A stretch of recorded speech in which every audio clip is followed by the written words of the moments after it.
Detik waktu terus berjalan, berhias gelap dan terang, suka dan duka, tangis dan tawa, tergores bagai lukisan.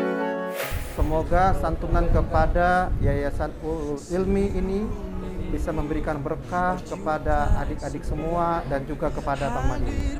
Teman sejati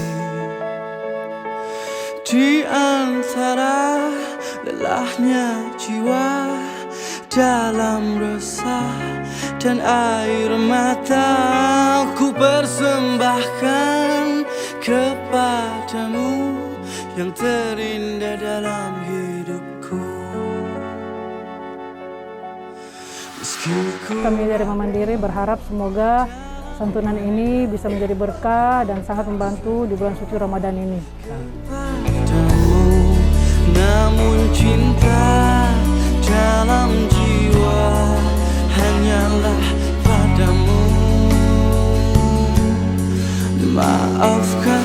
Terima kasih kepada Bank Mandiri yang memberikan kami santunan kepada Taufiqul Fikri.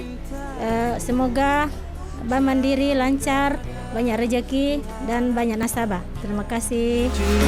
Yang bertahta.